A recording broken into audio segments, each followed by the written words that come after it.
I'm Simona Cutoni, and you're watching Awaz News. Liberals press for more evidence to justify invoking controversial Emergencies Act. Canada announces measures to improve immigration processing times. Toronto City Council holding special meeting to finalize 2022 budget. Ontario further lifting capacity limits on businesses and gatherings. Trudeau accuses Conservative MPs of standing with people who wave swastikas. Banks have started to freeze accounts linked to the protests. Police say they're restricting access to Ottawa's core as occupation near fourth weekend. Team Canada beats USA to win women's hockey gold at Olympics. Canada's Thompson wins silver in women's ski cross at Olympics.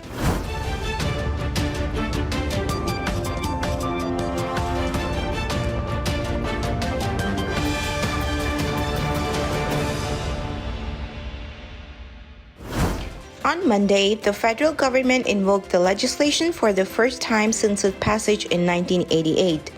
The move gives the government new powers to address anti-vaccine mandate protesters tying the city of Ottawa in knots, including the authority to ban travel to protest zones and prohibit people from bringing minors to unlawful assemblies. The government published its reason for triggering the act late Wednesday, calling the situation across the country concerning, volatile, and unpredictable. Immigration Minister Sean Fraser has brought forth Canada's plan to get the immigration system back on track. Prime Minister Justin Trudeau also called on Fraser to reduce processing times in the minister's mandate letter.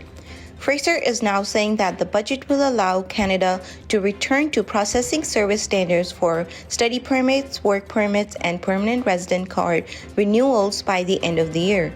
Canada is also working to reduce processing times for visitor visas and proof of citizenship.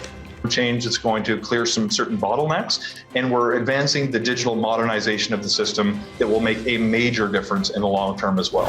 Toronto City Council is holding a special meeting today to finalize the 2022 budget, despite a $1.4 billion shortfall from pandemic-related financial impacts that could force it to cancel a myriad of planned capital projects.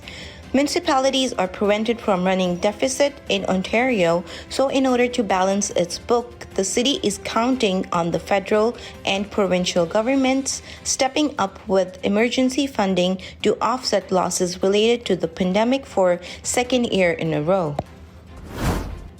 Capacity limits are lifting in more Ontario settings as the province continues to roll back pandemic restrictions in light of improving COVID-19 indicators. Starting today, restaurant, gyms, and cinemas that must screen patrons for vaccination against COVID-19 have no limits on capacity. Social gatherings and public events can include up to 50 people indoors, and settings deemed higher risk like nightclubs and sex clubs can open to 25% capacity. Outdoor social gatherings can have up to 100 people, and organized events have no limit on the number of people if they are held outdoors.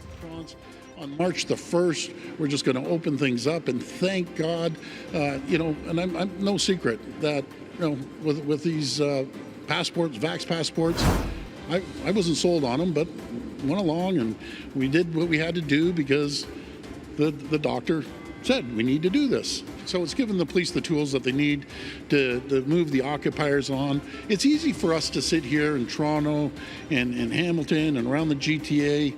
Imagine being held hostage, 1 million people.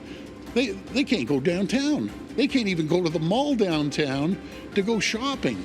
It's crazy. And again, I'm the first to say, we have the right to protest, and we have I believe in freedoms and liberties in this country. And I'd never, ever want to squash that.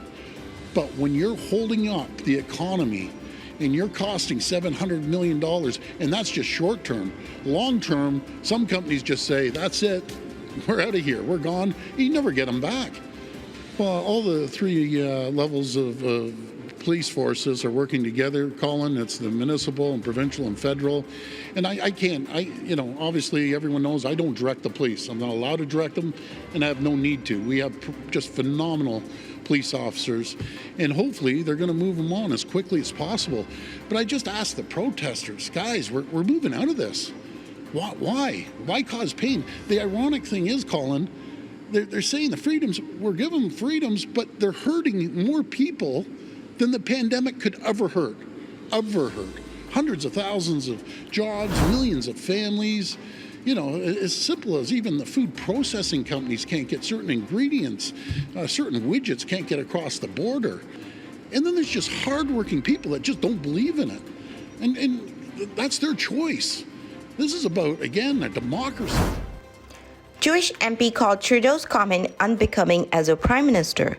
During a heated exchange in the House of Commons Wednesday, Prime Minister Justin Trudeau accused Conservative MPs sympathetic to the trucker convoy of standing with people who wave swastikas. The comment came in response to a question from Conservative MP Melissa Lenzman, who is Jewish. Lenzman, the MP for the Toronto area riding of Thornhill, said Trudeau fans the flame of an unjustified national emergency. Members can stand with people who wave swastikas. They can stand with people who wave the Confederate flag. We will choose to stand with Canadians who deserve to be able to get to their jobs, who be able to get their lives back. Deputy Prime Minister Chrystia Freeland said Thursday financial institutions have moved quickly to freeze the accounts of people linked to the demonstrations in Ottawa, leaving an unknown number of protesters in financial limbo. Freeland vowed to take more accounts offline in the coming days to starve the organizers of the funds they need to continue their occupation of the nation's capital. As of today, all crowdfunding platforms and the payment service providers they use must register with FINTRAC, and they must report large and suspicious transactions to FINTRAC. This will help mitigate the risk that these platforms receive illicit funds, increase the quality and quantity of intelligence received by FINTRAC, and Ottawa's interim police chief says officers are working to keep more protesters from getting close to Parliament Hill as they try to end the occupation of downtown streets. Steve Bell told Ottawa Police Service Board early this Thursday afternoon a major increase of police officers will be seen throughout the Corps.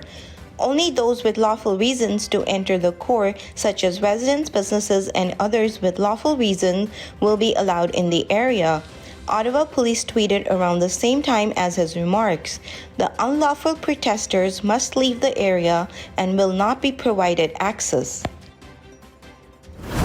Canada reclaimed Olympic women's hockey gold with a 3-2 win over the United States on Thursday in Beijing. Captain Mary-Philip Poulin led Canada with 2 goals and an assist.